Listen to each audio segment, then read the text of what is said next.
One of the signs of the agile apocalypse is silence.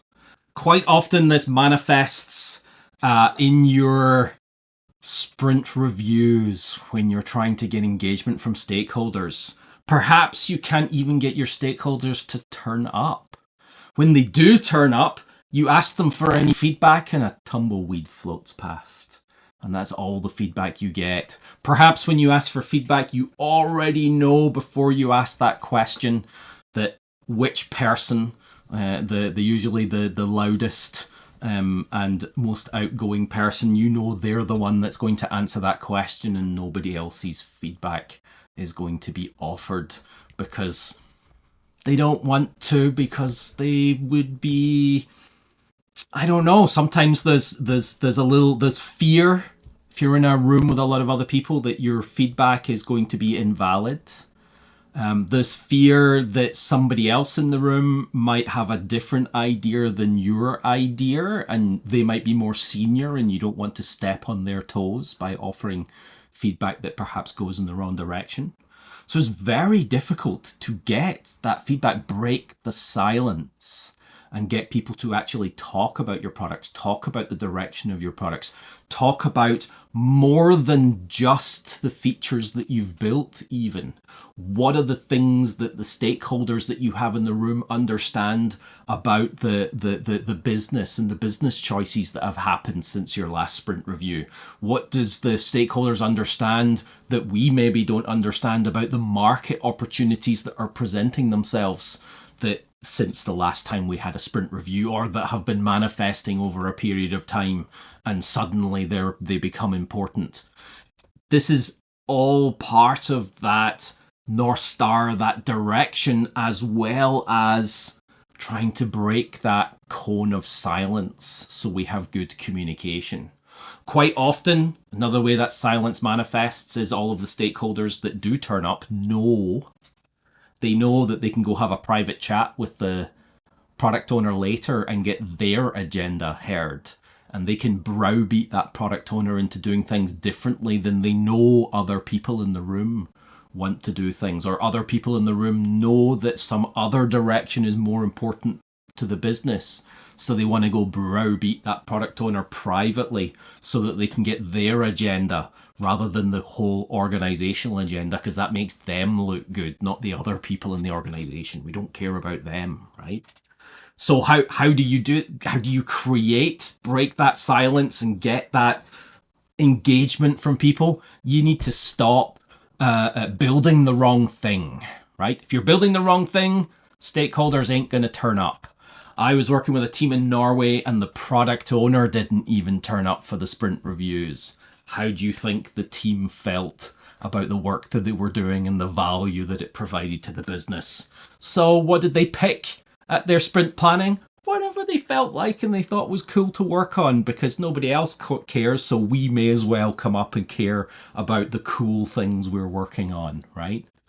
Rather than working on the right things, working on the things that they thought was cool. That's not who should be making those decisions. Those decisions should be informed decisions. They're still making the decision about what it is they work on, but what bounds, what context are they making that decision? Making it based on what's cool for them to work on, or what's right for the business and supporting the customers and the overall strategic direction of the product? So that silence has created that lack of engagement, lack of care in the product. And if you do get stakeholders to turn up, build something they care about. That's how you get them in there. Ask them to come to offer advice. Stop having those side conversations, right? You're going to have side conversations, but you product owners know the conversations that I'm talking about. Those side conversations where you know you're going to get browbeaten, where somebody's just going to be spouting their agenda, not the organizational agenda. Instead of having those meetings in private, bring those discussions, bring those topics into the sprint review, where you've got more voices to be heard, that the gestalt can look critically on that idea of let's serve this one part of the business at the detriment of the rest. And they can say, no, that's not a good idea because it's going to have this impact, and have that work for you rather than against you. So build up those ideas, have those conversations during the sprint review. Break big groups down into small groups. I was recently at a sprint review and 60 people turned up. Right, there's 60 people at the sprint review. It was quite a big team, right? Lots of teams working on the same product, so a lot of them were team members. But when they asked for feedback, there was maybe 2 people that spoke. There's 60 people in the room. Why would you bother having 60 people in the room if you didn't want to hear from 60 people in the room? That you didn't want a collaborative experience with 60 people in the room? So do breakout rooms, use liberating structures, send people out to do small parts of that story, perhaps take some stuff off the product backlog that you think might not be right and give little assignments out to smaller groups to go figure out what we could do better and what we could do next, and then bring it back and make it into a more cohesive story. There's all sorts of things you can do to break that cone of silence around value, around direction, around what we're actually doing. Discuss budgets and release schedules. Everybody on the team, everybody working on the product, everybody working with the product should understand those things because they will impact on the decisions that we make. We want people to make the best decisions possible, not be making decisions within that cone of silence. We're not going to talk about anything. So make sure that you don't have silence on your teams, that you engage with people. Product owners, this is your accountability. Thanks for watching the video. If you enjoyed it, please like, follow, and subscribe.